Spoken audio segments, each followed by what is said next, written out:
എല്ലാ കൂട്ടുകാർക്കും നല്ലൊരു ദിവസം ആശംസിച്ചുകൊണ്ട് നമുക്ക് നേരെ രേവതിയുടെ സച്ചിയുടെ വരാൻ പോകുന്ന ദിവസത്തെ നല്ലൊരു വിശേഷം കേട്ടാലോ. എല്ലാ ദിവസവും ഉച്ചയ്ക്ക് രേവതിയുടെ സച്ചിയുടെയും പുതിയ പുതിയ വിശേഷങ്ങളൊക്കെ ചാനലിനകത്ത് അപ്ലോഡ് ചെയ്യുന്നുണ്ട് കേട്ടോ.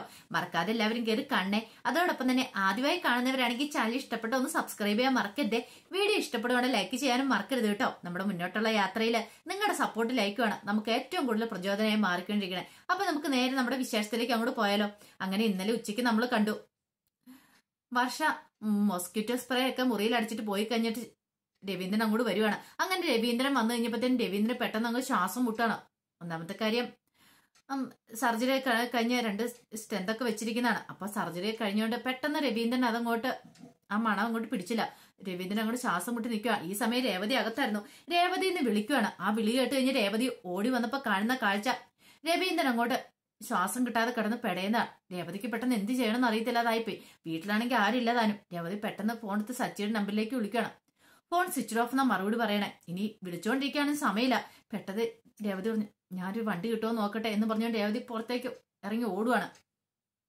പിന്നീട് രവീന്ദ്രൻ കൊണ്ട് രേവതി ഹോസ്പിറ്റലിലേക്ക് പോകണം. ഒരു ഓട്ടോറിക്ഷ വിളിച്ച രേവതി ഹോസ്പിറ്റലിലേക്ക് പോവാ. അങ്ങനെ പോകുന്ന വഴിക്ക് സച്ചിന് വീണ്ടും വീണ്ടും ട്രൈ ചെയ്തോണ്ടിരിക്കുന്നുണ്ട്. അങ്ങനെ കുറച്ച് സമയം വിളിച്ചു കഴിയുമ്പോഴത്തേനും കോള് കിട്ടുവാണ്. ഈ സമയം സച്ചിൻ മഹേഷും കൂടെ സംസാരിച്ചോണ്ടിരിക്കുകയാണ്. അപ്പോഴാണ് രേവതിയുടെ ഫോൺ വരുന്നത്. ഇതെന്താ ഈ സമയത്ത് ഇവള് വിളിക്കാന്നോർത്ത് കോൾ എടുത്ത്, എന്താ രേവതി എന്താ വിളിച്ചെന്ന് ചോദിക്കും. എത്ര സമയം സച്ചിയേട്ടാൻ വിളിച്ചോണ്ടിരിക്കുന്നേ? സച്ചിയുടെ ഫോണിൽ വിളിച്ചിട്ട് കിട്ടുന്നില്ലായിരുന്നു. അത് പിന്നെ ചാർജ് ഒന്ന് സ്വിച്ച് ഓഫ് ആയി പോയതാ. അതെ, ഞാൻ അച്ഛനെ കൊണ്ട് ഹോസ്പിറ്റലിലേക്ക് പോയിക്കൊണ്ടിരിക്കുവാന്ന് പറയണേ. അച്ഛനെ കൊണ്ട് ഹോസ്പിറ്റലിലേക്കോ? അച്ഛൻ എന്ത് പറ്റി? അച്ഛന് പെട്ടെന്നൊരു ശ്വാസമുട്ടല്. സച്ചിന് പെട്ടെന്ന് തന്നെ ഹോസ്പിറ്റലിലേക്ക് വരാൻ പറയണേ. ശ്വാസമുട്ടൽ എന്ന് കേട്ട് കഴിഞ്ഞപ്പോഴത്തേനും വല്ലാത്തൊരവസ്ഥയായിപ്പോ. ഒന്നാമത്തെ കാര്യം സർജറി കഴിഞ്ഞിരിക്കുന്ന എന്താ പ്രശ്നം ഒന്നും അറിയത്തില്ല. ആ ഒരു ടെൻഷൻ മനസ്സിലുണ്ടായിരുന്നു. അങ്ങനെ സച്ചി പോകാൻ തുടങ്ങുമ്പോഴത്തേനും മഹേഷ് എന്താടാ കാര്യം എന്താ കാര്യം ചോദിക്കുക. അച്ഛനെ കൂടി രേവതി ഹോസ്പിറ്റലിലേക്ക് പോയിക്കൊണ്ടിരിക്കുക, എന്താ പ്രശ്നം എന്ന് അറിയില്ല എന്ന് പറയാണ്. മഹേഷ് പറഞ്ഞു, അന്നെങ്കിൽ ശരി ഞാനും കൂടെ നിന്റെ കൂടെ ഹോസ്പിറ്റലിലേക്ക് വരാന്ന് പറയണം. അങ്ങനെ സച്ചിയും കൂടെ ഹോസ്പിറ്റലിലേക്ക് പോവാണ്. രവീന്ദ്രനെ കൊണ്ട് ചെന്ന ഉടനെ ഡോക്ടർ പരിശോധനയൊക്കെ നടത്തി. അങ്ങനെ രവീന്ദ്രൻ മരുന്നൊക്കെ കൊടുക്കുകയാണ്. പെട്ടെന്ന് ഓക്സിജൻ മാസ്ക് ഒക്കെ വെച്ചു. അങ്ങനെ ഓക്സിജന്റെ സഹായത്തോടെ രവീന്ദ്രൻ അങ്ങനെ കിടക്കുന്ന സമയത്താണ് അങ്ങോട്ടേക്ക് സച്ചി ഓടി വരുന്നത്. സച്ചി വന്നിട്ട് രവതി ചോദിച്ചു, എന്തിയെ അച്ഛൻ എവിടെയാന്ന് ചോദിക്കാം. അച്ഛനകത്തുണ്ട്, ഡോക്ടർ നോക്കിക്കൊണ്ടിരിക്കുകയെന്ന് പറയണം. പെട്ടെന്ന് സച്ചി അങ്ങോട്ടേക്ക് ഓടി ചെല്ലുവാണ്. എന്ത് പറ്റി എന്റെ അച്ഛനെന്ന് ചോദിക്കണം. ഈ സമയം ഡോക്ടർ ചോദിച്ചു, നിങ്ങളാരാ? ഞാൻ മകനാന്ന് പറയണം. ഓ അതെ, പേടിക്കേണ്ട കാര്യമൊന്നുമില്ല. ഇപ്പൊ എന്തായാലും അപകടനില തരണം ചെയ്തിട്ടുണ്ടെന്ന് പറയണം. ആ മോസ്കിറ്റോ സ്പ്രേ അടിച്ചതിന്റെ പ്രശ്നം കൊണ്ടുണ്ടായ ശ്വാസമുട്ടല. കാരണം സർജറിയൊക്കെ നടന്നിട്ടിരിക്കുമല്ലായിരുന്നു. അപ്പൊ അതിന്റേതായ ബുദ്ധിമുട്ടുകളും കാര്യങ്ങളൊക്കെ ഉണ്ട്. പെട്ടെന്ന് ആ സ്പ്രേ അടിച്ചു കഴിഞ്ഞപ്പോഴത്തേനും ശ്വാസമുട്ടലുണ്ടായി. കൃത്യസമയത്ത് എത്തിക്കാൻ പറ്റിയതുകൊണ്ട് ജീവൻ രക്ഷപ്പെടുത്തി. അല്ലെങ്കിൽ എന്ത് സംഭവിച്ചു പോയെന്ന് പറയണം. ഇത് കേട്ട് കഴിഞ്ഞപ്പോഴത്തേനും സച്ചിക്ക് വല്ലാത്തൊരു ബുദ്ധിമുട്ടായിപ്പോയി. പിന്നീട് പറഞ്ഞു, ഒരു 3-4 മണിക്കൂർ ഒബ്സർവേഷൻ കഴിയട്ടെ, അതിനുശേഷം വീട്ടിലേക്ക് കൊണ്ടുപോയാൽ മതി എന്ന് പറയണം. ശരി ഡോക്ടർ എന്ന് പറയണം. അങ്ങനെ രവീന്ദ്രൻ വേണ്ടുന്ന കാര്യങ്ങളെല്ലാം ചെയ്യുവാണ്. പിന്നീട് ഡോക്ടർ അങ്ങോട്ടേക്ക് പോവാണ്. ഈ സമയം രേവതി അങ്ങോട്ട് വന്നു. രേവതിയോട് സച്ചി ചോദിച്ചു, എന്താ കാര്യം എന്താ സംഭവിച്ചെന്ന് ചോദിക്കുക. അത് പിന്നെ അവിടെ വർഷ മോസ്കിറ്റോ സ്പ്രേ അടിച്ചിട്ടുണ്ടായിരുന്നു കൊതുകിനെ കൊല്ലാൻ വേണ്ടിയിട്ട്. അപ്പൊ അങ്ങനെ അടിച്ചു കഴിഞ്ഞപ്പോഴത്തേനും അത് അച്ഛൻ ശ്വസിച്ച് കഴിഞ്ഞപ്പോ അച്ഛൻ പെട്ടെന്ന് പിടിച്ചില്ല, അതാന്ന് പറയണു. ഓഹോ, അപ്പൊ അതാണ് കാര്യം. പിന്നീട് ഒരു ബില്ല് കൊണ്ടുവന്ന് കൊടുക്കണം അവരുടെ കയ്യിലേക്ക്. അപ്പൊ ഈ ബില്ല് കിട്ടിക്കുമ്പോൾ സച്ചു ഞെട്ടിപ്പോയി. 15,000 രൂപ, ഇത്രയും പൈസ ഇത്ര പെട്ടെന്നോ? കുറെ കാര്യങ്ങളൊക്കെ ചെയ്ത് കുറെ ടെസ്റ്റുകളും കാര്യങ്ങളെല്ലാം ഇതിനാളും ചെയ്തിട്ടുണ്ടായിരുന്നു. അങ്ങനെ ഈ ബില്ല് കിട്ടിക്കഴിഞ്ഞപ്പോ എന്ത് ചെയ്യണമെന്ന് അറിയില്ല നിൽക്കുക സച്ചി. പെട്ടെന്ന് രേവതി പറഞ്ഞു, ഇത്രയും പൈസ ഇനിയിപ്പോ എന്ത് ചെയ്യും, പൈസക്ക് വേണ്ടിട്ട് എന്ത് ചെയ്യുമെന്ന് ചോദിക്കാം. ആരോടും ചോദിച്ചു നോക്കാം എന്ന് സച്ചി പറയണം. അങ്ങനെ സച്ചി ചോദിക്കാൻ ഫോണൊക്കെ എടുത്തു വെച്ചപ്പോഴത്തേനും മഹേഷ് പറഞ്ഞു, നീ ചോദിക്കണ്ട, എന്റെ ഈ പൈസ ഉണ്ടെന്ന് പറയണം. എടാ അത് നിനക്ക് ഡ്യൂ കെട്ടാനുള്ള പൈസ അല്ലേന്ന് ചോദിക്കണം. അതൊന്നും കുഴപ്പമില്ല, CC ഒക്കെ ഞാൻ പിന്നെ അടച്ചോളാം. തൽക്കാലത്തേക്ക് ഈ പൈസ കൊണ്ടുപോയി നീ ബില്ല് അടയ്ക്കാൻ പറയാണ്. അങ്ങനെ സച്ചിയുടെയിലേക്ക് പൈസ എടുത്തു കൊടുത്തു. സച്ചിക്ക് എന്ത് ചെയ്യണമെന്ന് അറിയത്തില്ല, വല്ലാതെ സങ്കടമായിപ്പോയി. കാരണം ഈ സമയത്ത് മഹേഷും കൂടെ ഇല്ലായിരുന്നെങ്കിൽ എന്ത് ചെയ്തേനും. പിന്നീട് പണമൊക്കെ അടച്ചതിന് ശേഷം രവീന്ദ്രന്റെ അടുത്തേക്ക് രേവതി സച്ചിയും കൂടെ വരുവാണ്. പിന്നീട് ചോദിച്ചു, എങ്ങനെയുണ്ട് അച്ഛാ, ഇപ്പൊ കുറവുണ്ടോന്ന് ചോദിക്കുക. കുറവുണ്ടെന്ന് കൈ കൊണ്ട് കാണിക്കണം. ഓക്സിജൻ മാസ്ക് ഒക്കെ വെച്ചുകൊണ്ട് സംസാരിക്കാനൊന്നും പറ്റുന്നില്ലായിരുന്നു. അങ്ങനെ അവരവിടെ ഇരിക്കുന്ന സമയത്താണ് ചന്ദ്രമതി അങ്ങോട്ട് വരുന്നത്. അയ്യോ എന്ത് പറ്റിയെന്ന് ചോദിച്ചോണ്ട് നെഞ്ചി തരിച്ച് നിലവിളിച്ച് ചന്ദ്രമതി അങ്ങോട്ട് വരുവാണ്. ഈ സമയം രവീന്ദ്രനെ കൈ കൊണ്ട് കാണിച്ചു ഒന്നുമില്ലാന്ന്. സച്ചി പറഞ്ഞു, ദേ ഇപ്പൊ കുഴപ്പമൊന്നും ഇല്ലാന്ന് പറയണം. ദേ ഇവിടെ ഒറ്റ എഴുത്തേ എല്ലാത്തിനും കാരണം, നീ എന്ത് എഴുതിടീന്ന് ചോദിക്കുകയാണ്. ഇതിപ്പോ രേവതി, അമ്മ ഞാനൊന്നും ചെയ്തില്ല, സത്യം പറ. ഞാൻ പോകുന്ന സമയത്ത് രവിയേട്ടന് ഒരു കുഴപ്പമില്ലായിരുന്നല്ലോ. അതിനുശേഷം എന്താ സംഭവിച്ചേ? നീയല്ലേ എവിടെ ഉണ്ടായിരുന്നുള്ളൂ, നിനക്കല്ല അറിയത്തുണ്ടായിരുന്നുള്ളൂ ചോദിക്കുക. അതെങ്ങനെയാ? എല്ലാം രവിയേട്ടൻ അവിടെ ഒറ്റയ്ക്ക് ഇട്ടത് നീ ആ കടയിലേക്ക് പോയി ഇരുന്ന് കാണുമല്ലേ? എന്ന് ചോദിക്കുവാണ്. ഇത് കേട്ടപ്പോൾ രേവതി പറഞ്ഞു, അമ്മ കാര്യം അറിയാതെ സംസാരിക്കുന്നത്. ഈ സമയം രവീന്ദ്രൻ പതുക്കെ തന്റെ ഓക്സിജൻ മാസ്ക് കൊണ്ട് മാറ്റുവാണ്. പിന്നീട് പറഞ്ഞു, നീ വെറുതെ കാര്യം അറിയാതെ രേവതിനെ കുറ്റപ്പെടുത്തണ്ട. സംഭവിച്ച എന്താണെന്ന് അറിയത്തില്ല, അത് കുറ്റപ്പെടുത്തണമെന്ന് പറയണം. ഇത് കണ്ട സച്ചു പറഞ്ഞു, അച്ഛൻ എങ്ങനെ സംസാരിക്കില്ലേ, മാസ്ക് വെച്ചേ. കാരണം രവീന്ദ്രൻ ശരിക്കും സംസാരിക്കാൻ പോലും പറ്റുന്നുണ്ടായിരുന്നില്ല. ചന്ദ്രമതി പറഞ്ഞു, വേണ്ട, രവിയോട് സംസാരിക്കേണ്ടെന്ന് പറയണം. ഈ സമയം സച്ചു പറഞ്ഞു, എന്താ ഉണ്ടായി നീ പറഞ്ഞു കൊടുക്കാൻ പറയണം. രേവതി പറഞ്ഞു, അതെ, മോസ്കിറ്റോ സ്പ്രേ വർഷം മുറിയിൽ അടിച്ചിട്ടുണ്ടായിരുന്നു. മുറി മാത്രമല്ല, ഹാളിലും മൊത്തത്തിൽ അടിച്ചിട്ടുണ്ടായിരുന്നു. അതിന്റെ ആ ഇത് കിട്ടിക്കഴിഞ്ഞ് സ്പ്രേയുടെ ആ സ്മെല്ല് കിട്ടിക്കഴിഞ്ഞപ്പോഴത്തേനും അത് താങ്ങാൻ പറ്റാതായി കഴിഞ്ഞപ്പോഴത്തേനും അച്ഛന് ശ്വാസം എടുക്കാൻ ബുദ്ധിമുട്ടായി. അങ്ങനെ സംഭവിച്ചാന്ന് പറയാണ്. ഇത് കേട്ട് കഴിഞ്ഞപ്പോ ചന്ദ്രമതിക്ക് എന്തെങ്കിലും പറയാണ്ടോ? ഈ സമയം സച്ചു പറഞ്ഞു, കേട്ടില്ല എന്താന്ന് ഇപ്പൊ മനസ്സിലായെന്ന് ചോദിക്കും. അല്ല, അത് പിന്നെ വർഷ അറിയാതെ ചെയ്ത. ഓഹോ, അപ്പൊ അവള് ചെയ്താണെങ്കിൽ അറിയാതെ ചെയ്തേ, എന്റെ ഭാര്യ ചെയ്താണെങ്കിൽ അറിഞ്ഞോണ്ട് ചെയ്തേ, കൊള്ളാലോ എന്ന് പറയാണ്. ഈ സമയത്താണ് അങ്ങോട്ടേക്ക് സുധിയും ശ്രീകാന്തും കൂടെ ഓടി വരുന്നേ.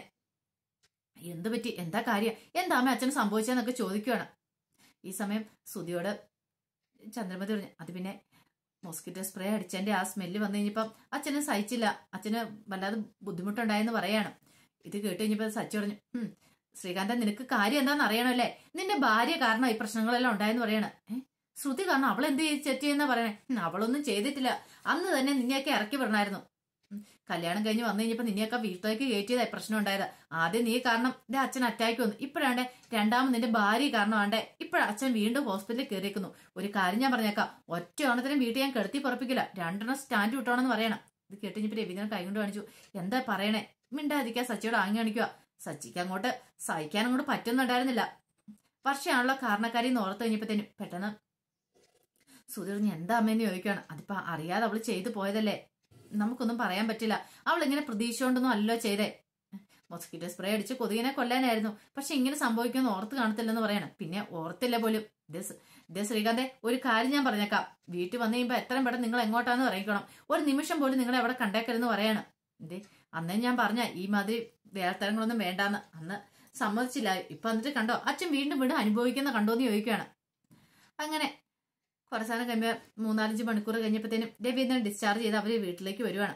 അങ്ങനെ കൈ പിടിച്ച് വീട്ടിലേക്ക് വന്നു കഴിഞ്ഞപ്പോഴത്തേനും അങ്ങോട്ടേക്ക് ശ്രുതി ഓടി വരുവാണ്. ശ്രുതി വന്നിട്ട് പറഞ്ഞു, അതെ ഞാൻ ശ്രുതിനെ വിളിച്ചിട്ടുണ്ടായിരുന്നു. അപ്പൊ ശ്രുതി പറഞ്ഞു, കുഴപ്പമില്ല, ഇപ്പൊ തന്നെ വീട്ടിലേക്ക് പോരുന്ന് പറഞ്ഞോണ്ടാ, അല്ലെങ്കിൽ ഞാൻ അങ്ങോട്ട് ഹോസ്പിറ്റലിലേക്ക് വന്നേനെന്ന് പറയണം. ചന്ദ്രമതി പറഞ്ഞു, ഇപ്പൊ കുഴപ്പമില്ല മോളെ, കുറവുണ്ടെന്ന് പറയണം. അപ്പോഴേക്ക് ശ്രുതിയും കൂടെ അങ്ങോട്ട് വന്നു. അല്ല എന്ത് പറ്റിയച്ചാ, എന്താ കാര്യം ചോദിക്കണം. ഇതേടപ്പോ സച്ചു പറഞ്ഞു, നീ ഒരക്ഷരം മിണ്ടല്ല, നീ കാരണം ഈ പ്രശ്നങ്ങളൊക്കെ ഉണ്ടായെന്ന് പറയാണ്. ഞാൻ കാരണോ? അതിന് ഞാനെന്ത് തെറ്റിയെന്നാ പറഞ്ഞേ? നിന്നോട് ആരാ മോസ്കിറ്റോ സ്പ്രേ അടിക്കാൻ പറഞ്ഞെന്ന് ചോദിക്കുക. മൊത്തത്തില് അത് പിന്നെ കൊതുകിനെ കൊല്ലാനായിട്ട് അവള് സ്പ്രേ അടിച്ചു വെച്ചിരിക്കുന്നു. ഇത് കേട്ടതും സുധി പറഞ്ഞു, അല്ല അത് മുറിയിൽ അടിച്ചാൽ പോരായിരുന്നു, ഹാളി മൊത്തത്തിൽ അടിക്കേണ്ട കാര്യം ഉണ്ടായിരുന്ന വർഷേന്ന് ചോദിക്കുക. അത് പിന്നെ എല്ലാവർക്കും ഒരു ഉപകാരം ചെയ്താ അന്നേക്കാന്ന് ഓർത്ത് ഞാൻ ചെയ്താ. കൊതുക് കടിച്ച് ഇനി ഇപ്പൊ ഡെങ്കിപ്പനിയും ചിക്കൻ കുനിയും ഒന്നും പിടിക്കണ്ടെന്ന് കരുതി ഞാൻ ചെയ്താ അല്ലെ. ഇത് കേട്ട് കഴിയുമ്പോ സച്ചു പറഞ്ഞു, ഓഹോ, അപ്പൊ ഇത്രയും കാലം നീ വരുന്നതിന് മുമ്പ് ഇവിടെ എല്ലാരും പനിച്ചു പറിച്ച് കിടക്കുമായിരുന്നല്ലോ. ഞങ്ങളൊക്കെ ഈ വീട്ടിൽ തന്നെ താമസിച്ചോണ്ടിരുന്നേ, ഈ പറയുന്ന കൊതുകുകളൊന്നും ഞങ്ങളെ ആരും വന്ന് കുത്തിയിട്ടില്ല, പിന്നെ നിനക്ക് മാത്രം എന്താ ഇത്ര പ്രത്യേകത എന്ന് ചോദിക്കുകയാണ്. ഇത് കേട്ടതും വർഷം പറഞ്ഞു, ഇതേ നിങ്ങൾ കൂടുതൽ എന്നോട് സംസാരിക്കാൻ വരണ്ടെന്ന് പറയണം. അതെ ഞാൻ സംസാരിക്കും, എന്റെ അച്ഛന്റെ കാര്യത്തിൽ ഞാൻ അല്ലാതെ പിന്നെ നീ സംസാരിക്കുമെന്ന് വർഷയോട് ചോദിക്കുക. ഇത് കേട്ട് കഴിഞ്ഞപ്പോഴത്തേനും വർഷയ്ക്ക് ദേഷ്യം വന്നു. വർഷ പറഞ്ഞു, ഞാൻ എല്ലാവർക്കും ഒരു ഉപകാരം ചെയ്താന്ന് പറയണം, നീ കൂടുതൽ ഉപകാരം ചെയ്യണ്ടെന്ന് പറയണം. പെട്ടെന്ന് ശ്രുതി പറഞ്ഞു, എന്തിനാ വർഷം നീ അങ്ങനെ ചെയ്തേ, നിനക്ക് ചെയ്യണമായിരുന്നെങ്കിൽ മുറിയിൽ ചെയ്താൽ പോരായിരുന്നോ? ഇതിപ്പോ അച്ഛന്റെ അവസ്ഥ നിനക്ക് അറിയാവുന്ന കാര്യമല്ലേ. അല്ല അത് പിന്നെ ഞാൻ പെട്ടെന്ന് അതൊന്നും ഓർത്തില്ല എന്ന് പറയണം.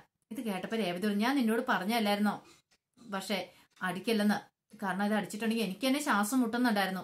ആ സമയത്ത് അച്ഛന്റെ അവസ്ഥയൊന്ന് ഓർത്ത് വയ്ക്കേ, അച്ഛന് സർജറി കഴിഞ്ഞിരിക്കുന്നല്ലേ, അച്ഛന് പെട്ടെന്ന് അത് പറ്റില്ല, കാരണം അച്ഛന്റെ ബോഡി അത്ര വീക്കായിട്ടിരിക്കുന്ന സമയല്ലേ, ആ സമയത്ത് ഇങ്ങനെയൊക്കെ അച്ഛനത് പറ്റുന്ന കാര്യമാണെന്ന് ചോദിക്കും. ഇത് കേട്ട് കഴിഞ്ഞപ്പോഴത്തേനും സച്ചി പറഞ്ഞു, ഇവളോട് പറഞ്ഞിട്ട് കാര്യമില്ല, ഇവൾ ഇതുപോലത്തെ പരിപാടികളൊക്കെ ചെയ്യത്തുള്ളൂ, അച്ഛനെ എങ്ങനെ ഇല്ലാതാക്കാന്ന് ഇവള് ചിന്തിച്ചുകൊണ്ടിരിക്കുമെന്ന് പറയണം. ദേ വെറുതെ അനാവശ്യം പറയലെന്ന് പറയണം. ഇത് കേട്ട് കഴിഞ്ഞപ്പം ശ്രീകാന്ത് പറഞ്ഞു, വർഷേ നീ ഒന്നും മിണ്ടായിരിക്കുന്നുണ്ടോ എന്ന് ചോദിക്കുകയാണ്. പിന്നെ ഞാൻ മിണ്ടായിരിക്കണോ, ഞാൻ എന്തിനാ മിണ്ടായിരിക്കണേ, ഞാനൊരു തെറ്റും ചെയ്തിട്ടില്ലോ എന്ന് പറയണം. നീ ഒരു തെറ്റും ചെയ്തിട്ടില്ല, നിന്നോട് ആരത് അടിക്കാൻ പറഞ്ഞെന്ന് ചോദിക്കും. അപ്പൊ എല്ലാവർക്കും ഒരു നല്ല കാര്യം ചെയ്ത് ഇപ്പൊ ഉപദ്രവമായിട്ട് മാറി. ഞാനിപ്പോ ഒന്നും ചെയ്യുന്നില്ല, നിങ്ങൾ എന്താന്ന് ചെയ്തോളാൻ പറഞ്ഞ് ദേഷ്യപ്പെട്ട് അങ്ങ് മുറിയിലേക്ക് അങ്ങോട്ട് കയറി പോവാ. ഈ സമയത്ത് സച്ചി പറഞ്ഞു, കണ്ടില്ല അച്ഛാ എന്ന് ചോദിക്കണം. അവളോട് വല്ലതും പറഞ്ഞിട്ട് കാര്യമുണ്ടോന്ന് ചോദിക്കേ, അവള് പുല്ല് വില തന്നോ, അവൾ പോയ പോക്ക് കണ്ടില്ലെന്ന് ചോദിക്കുകയാണ്. ഈ സമയം വർഷം അങ്ങ് തിരിഞ്ഞു വന്നിട്ട് പറഞ്ഞു, അതെ നിനക്കിപ്പോ എന്താ കുഴപ്പം? കുറച്ച് പൈസയായി കാണും, അതിന്റെ ബുദ്ധിമുട്ടായിരിക്കില്ലേ, പൈസ ഞാൻ അങ്ങോട്ട് തന്നേക്കാന്ന് പറയാണ്. ഇതൂടെ കേട്ട് കഴിഞ്ഞപ്പോഴത്തേനും നല്ല ദേഷ്യം വന്നു സച്ചിക്ക്. ഓഹോ, പൈസയല്ലേ? അച്ഛൻ എന്തെങ്കിലും സംഭവിച്ചു പോയിരുന്നെങ്കിലോ? കൃത്യസമയത്ത് തന്നെ രേവതി കണ്ടോണ്ടല്ലേ, അല്ലെങ്കിൽ എന്ത് സംഭവിച്ചാലും പൈസ കൊണ്ട് നിനക്ക് അത് തീർക്കാൻ പറ്റുമായിരുന്നെന്ന് ചോദിക്കുവാണ്. ഈ സമയം ശ്രീകാന്ത് ദേഷ്യം വന്നിട്ടാണ്, ശ്രുതി ഇനി ഒരക്ഷരം പോലും നീ മിണ്ടിപ്പോയേക്കല്ലോ, എന്റെ കൺമുനി പോലും കണ്ടാതെ പൊക്കോണെന്ന് പറയാണ്. അങ്ങനെ ശ്രുതി അങ്ങോട്ട് കയറിപ്പോയപ്പോ ചന്ദ്രമതി പറഞ്ഞു, അവൾക്കൊരു അബദ്ധം പറ്റിയതല്ലേ, അവൾ അറിയത്തില്ല ചെയ്തതല്ലേ, ഇതിന് അവളെ ചീത്ത പറയേണ്ട കാര്യമുണ്ടോ എന്ന് ചോദിക്കുവാണ്. ഇത് കേട്ട് കഴിഞ്ഞപ്പോഴത്തേനും പെട്ടെന്ന് തന്നെ സച്ചി പറഞ്ഞു, ഓഹോ, അപ്പൊ അവൾ ഈ ചെയ്ത് തെറ്റൊന്നും അല്ലല്ലേ, അവൾ തെറ്റാ ചെയ്തെന്ന് അംഗീകരിക്കാൻ പറ്റത്തില്ലല്ലേ എന്ന് ചോദിക്കുവാണ്. ഇതിടെ രവീന്ദ്രൻ പറഞ്ഞു, ഒന്നും മിണ്ടായിരിക്കും, മതി, കഴിഞ്ഞത് കഴിഞ്ഞു, ഇനിയിപ്പൊ അതിനെക്കുറിച്ച് പറഞ്ഞ് അങ്ങോട്ടും ഇങ്ങോട്ടും ഒരു പ്രശ്നം വേണ്ടെന്ന് പറയാണ്. സച്ചി പറഞ്ഞു, എന്താണ് ഇതങ്ങനെ വെറുതെ വിടാൻ ഞാൻ പോകുന്നില്ല. പിന്നീട് സുധീനെ വിളിച്ചിട്ട് വരാൻ പറയാണ്. എന്താ? ഈ കട്ടിലെ പിടിക്കാൻ പറയാണ്. കട്ടിലെ പിടിക്കാനോ?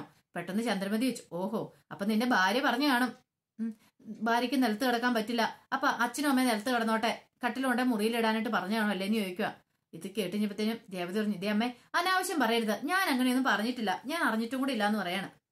സച്ചി പറഞ്ഞു, നിങ്ങൾ തോക്കി കയറി വെടിവെക്കണ്ട, ഞാൻ ഈ ചെയ്യുന്നത് എന്താണെന്ന് അറിയാവോ? ഇനി തൊട്ട് അച്ഛൻ ഈ ഹാളിൽ കിടക്കണ്ട, അച്ഛൻ മുറിയിൽ കയറി കിടന്നാൽ മതി, ഞങ്ങളുടെ മുറിയിൽ കയറി കിടന്നോളാൻ പറയാണ്. ഇത് കേട്ടൻ രേവതി പറഞ്ഞു, സച്ചേട്ടൻ എന്താ പറയണേ? സച്ചേട്ടൻ കട്ടിൽ കൊണ്ടാൻ വരട്ടെ എന്ന് പറയാണ്. ഇത് കേട്ടപ്പോ ചന്ദ്രമതി കേട്ടില്ലേ അവള് പറഞ്ഞേ, അവൾക്ക് ഹാളി വന്ന് കിടക്കാൻ മടി, അതുകൊണ്ട് അവള് പറഞ്ഞു കേട്ടില്ലേ. ഇത് കേട്ടപ്പോ രേവതി പറഞ്ഞു, ഞാൻ അതുകൊണ്ട് പറഞ്ഞല്ല, അതെ മുറിയൊക്കെ ഒന്ന് തൂത്ത് വൃത്തിയാക്കണം, അച്ഛന് പൊടി അലർജി അല്ലേ, എന്തെങ്കിലും പൊടിയൊക്കെ ഉണ്ടെങ്കിൽ ഒന്നുകൂടി തുടച്ച് വൃത്തിയാക്കിയിട്ട് കട്ടില് ബെഡൊക്കെ കുടഞ്ഞിട്ട് ശേഷം അകത്ത് കയറ്റിയാൽ മതി എന്ന് പറയാം. സച്ചി പറഞ്ഞു, കേട്ടില്ല അവളുടെ മനസ്സ്, എന്നിട്ട് പോലും അച്ഛന് നല്ലത് പറഞ്ഞെന്ന് മാത്രം അവൾ ചിന്തിച്ചിട്ടുള്ളൂ, അതുപോലും മനസ്സിലാക്കാനുള്ള സാമാന്യ ബുദ്ധി ബോധം എന്റെ അമ്മയ്ക്കില്ലെന്ന് ചോദിക്കുക. ചന്ദ്രമതി അങ്ങോട്ട് പ്ലിങ്ങിപ്പോയി. എന്ത് ചെയ്യാനാ? രവീന്ദ്രൻ പറഞ്ഞു, ചന്ദ്രേ ഇനിയെങ്കിലും നീ ഇവളെ മനസ്സിലാക്കാൻ ശ്രമിക്കുക, നീ കാണുന്നതിനും തൊടുന്നതിനും പിടിക്കുന്നതിനും കുറ്റം കണ്ടുപിടിക്കില്ലെന്ന് പറയാണ്. പിന്നീട് രേവതി പോയി മുറിയെല്ലാം ക്ലീൻ ആക്കുവാണ്. അവര് കടന്ന മുറി പിന്നീട് ആ കട്ടില് കൊണ്ടേ അകത്തിട്ടു. കട്ടിലുകൊണ്ടേ അകത്ത് ബെഡൊക്കെ നന്നായിട്ട് വിരിച്ച് രവീന്ദ്രനോട് പറഞ്ഞു, അച്ഛൻ അവിടെ കയറി കിടന്നോളാൻ പറയാണ്. അപ്പൊ ഇത്രയും ദിവസം ഹാളിലായിരുന്നു കിടന്നുകൊണ്ടിരുന്ന അവര്, കാരണം മുറിയില്ലല്ലോ. 3 മക്കൾ വന്നു കഴിഞ്ഞപ്പോ 3 മക്കൾക്കും മുറി കൊടുത്തു കഴിഞ്ഞപ്പം രവീന്ദ്രൻ പുറത്തായിരുന്നു. ചന്ദ്രമതിക്ക് എന്തെന്നില്ലാത്ത സന്തോഷം തോന്നി, കാരണം രവീന്ദ്രന്റെ അസുഖം വന്നിട്ട് അവള് മുറി കിട്ടിയില്ലോ, ഇത്രയും ദിവസം ഹാളിലാ കിടന്നേന്നുള്ള ദേഷ്യമായിരുന്നു. പിന്നീട് മുറി കയറി കഴിഞ്ഞപ്പോ ചന്ദ്രമതി പറഞ്ഞു, ഓ ഇപ്പോഴെങ്കിലും മുറി കിട്ടിയത് ഭാഗ്യമായി, ഹാളിൽ കിടന്നിട്ട് ആകെപ്പാടെ വിഷമമായിരുന്നു പറയാണ്. രവീന്ദ്രൻ പറഞ്ഞു, എന്നാലും നിനക്ക് എങ്ങനെ ചിന്തിക്കാൻ തോന്നുന്നു ചന്ദ്രേത്? എനിക്കാണെങ്കിൽ ഹാളിൽ കിടന്നാൽ മതിയായിരുന്നു, കാരണം മക്കളെ നമ്മൾ ഒരിക്കലും വേദനിപ്പിക്കാൻ പാടില്ല. രവീന്ദ്രൻ ആന്ന് പറഞ്ഞ ഹാളിൽ കിടന്നോളാന്നൊക്കെ, പക്ഷെ സച്ചി സംഭവിച്ചില്ല. ഇനി ഇങ്ങനെ സ്മെല്ലൊക്കെ വന്നു കഴിഞ്ഞിട്ടുണ്ടെങ്കിൽ, ആ സ്പ്രേയുടെ ഒക്കെ അലർജി വന്നിട്ടുണ്ടെങ്കിൽ തന്റെ അച്ഛനെ നഷ്ടപ്പെടുമോ എന്നൊരു വല്ലാത്തൊരു ടെൻഷനും ബുദ്ധിമുട്ടും ഒക്കെ സച്ചിയുടെ മനസ്സിലുണ്ടായിരുന്നു. അതുകൊണ്ടാണ് രവീന്ദ്രയുടെ മുറിയിലേക്ക് പോയിക്കോളാൻ പറഞ്ഞേ. പിന്നീട് ശ്രുതിയല്ല ശ്രീകാന്ത് മുറിയിലേക്ക് വരുവാണ്. ശ്രീകാന്ത് മുറിയിലേക്ക് വന്നു കഴിയുമ്പോഴത്തേനും ശ്രുതിയല്ല വർഷ ഇങ്ങനെ ദേഷ്യപ്പെട്ട് ഇങ്ങനെ ഇരിക്കുന്നുണ്ടായിരുന്നു. വർഷനെ കണ്ടു കഴിഞ്ഞപ്പോഴത്തേനും ശ്രീകാന്ത് ചോദിച്ചു, അല്ല എന്താ നിന്റെ മുഖം കടന്നല്ലോ കുത്തിയപോലെ ഇരിക്കണമെന്ന് ചോദിക്കും. ഇത് കേട്ട് കഴിഞ്ഞപ്പോഴത്തേനും പറഞ്ഞു, അല്ല നീ എന്താ എന്നോട് പറഞ്ഞേ? എന്നോട് സംസാരിക്കരുതെന്ന്. പിന്നെ എങ്ങനെ പറയായിരിക്കും? നീ എന്ത് പരിപാടിയെ കാണിച്ചെന്ന് ചോദിക്കും. ഞാൻ എല്ലാവർക്കും നല്ലതിന് വേണ്ടി, നീ ദൈവത്തെ ഓർത്ത് നല്ലതിന് വേണ്ടി ഒന്നും ചെയ്യണ്ടെന്ന് പറയണം. ഓഹോ, അപ്പൊ ഞാനാണിപ്പോ കുറ്റക്കാരി അല്ലേന്ന് ചോദിക്കും. എല്ലാം ഒപ്പിച്ചു വെച്ചിട്ട്, ആരും ഒപ്പിച്ചു വെച്ചെന്നാ? നീ എല്ലാത്തിനും കാരണക്കാരി, നീ കാരണം അച്ഛൻ ഹോസ്പിറ്റലിൽ കയറിയെന്ന് പറയും. അന്നാ സഹിച്ചോളാൻ പറയണോ വർഷ? ഒരു കാര്യം ഞാൻ പറഞ്ഞേക്കാം, ഞാൻ തെറ്റ് ചെയ്തിട്ടില്ല, എനിക്കറിയാം ഞാൻ തെറ്റ് ചെയ്തിട്ടില്ലെന്ന്. അറിയാതെ ചെയ്തു പോയ കാര്യം ഒരിക്കലും അതൊരു തെറ്റാന്ന് ഞാൻ അംഗീകരിക്കില്ല എന്ന് പറയാണ്. ഇത് കേട്ട ശ്രീകാന്ത് പറഞ്ഞു, നിന്റെ ഏറ്റവും വലിയ കുഴപ്പം എന്താണെന്നറിയാവോ? നീ തെറ്റ് ചെയ്തിട്ടാണ്, നീ തെറ്റായെന്ന് അങ്ങനെ അംഗീകരിക്കില്ല, നീ സ്വയം അതിന്റെ ന്യായം കണ്ടെത്തു. എന്നിട്ടോ ഇത്ര വലിയ കാര്യം ചെയ്തിട്ട് നിനക്ക് അവരോട് സോറി പറയാൻ തോന്നിയോ? ഇല്ലല്ലോ. അച്ഛനോടെങ്കിലും നീ സോറി പറഞ്ഞു എന്ന് ചോദിക്കൂ. ഓഹോ, അപ്പൊ ഞാൻ സോറി പറയാത്താണോ കുഴപ്പം? എന്നാ ശരി, ഞാൻ അങ്ങോട്ട് പോയി സോറി പറഞ്ഞേക്കാം എന്നും പറഞ്ഞുകൊണ്ട് ചാടത്തുള്ളി അങ്ങോട്ട് പോയിട്ട് രവീന്ദ്രൻ ചന്ദ്രമതിയുടെ അടുത്തേക്ക് ഇല്ലുവാണ്. പിന്നീട് രവീന്ദ്രൻ പറഞ്ഞു, അച്ഛാ സോറി എന്ന് പറയണം. അത് കുഴപ്പമില്ല മോളെ, എനിക്ക് അറിയില്ലായിരുന്നു ഇങ്ങനെയൊക്കെ സംഭവിക്കുന്നു, അതുകൊണ്ട് സോറി കേട്ടോ, ഇങ്ങനെയൊക്കെ വരുമെന്ന് അറിയായിരുന്നെങ്കിൽ ഒരിക്കലും ഞാൻ ആ മൊസ്കിറ്റോ സ്പ്രേ അടിക്കില്ലായിരുന്നു പറയണം. പെട്ടെന്ന് ചന്ദ്രമതി പറഞ്ഞു, അതൊന്നും കുഴപ്പമില്ല മോളെ, മോൾ അറിയാതെ ചെയ്തല്ലേ, മോള് മുറിയിലേക്ക് പോയിക്കോളാൻ പറയണം. പിന്നീട് എന്നിട്ട് ശ്രീകാന്തിനോട് പറഞ്ഞു, അതെ പോയി സോറി പറഞ്ഞിട്ടുണ്ട്, ഇപ്പൊ സമാധാനമായല്ലോ. ഇത് കേട്ട ശ്രീകാന്ത് പറഞ്ഞു, അത് നീ അറിഞ്ഞോണ്ട് നീ സ്വയം മനസ്സാല പറഞ്ഞൊന്നുമല്ലോ, ഞാൻ പറഞ്ഞോണ്ട് നീ ആർക്കോ വേണ്ടി ചെയ്തല്ലേന്ന് ചോദിക്കും. ഇത് കേട്ട് കഴിഞ്ഞപ്പോഴത്തേനും അവൾക്ക് ദേഷ്യം വന്നു. അവള് പറഞ്ഞു, ശ്രീകാന്തെ ഇനി നീ എന്റെ അടുത്തൊന്നും പറയാൻ പറ്റില്ല.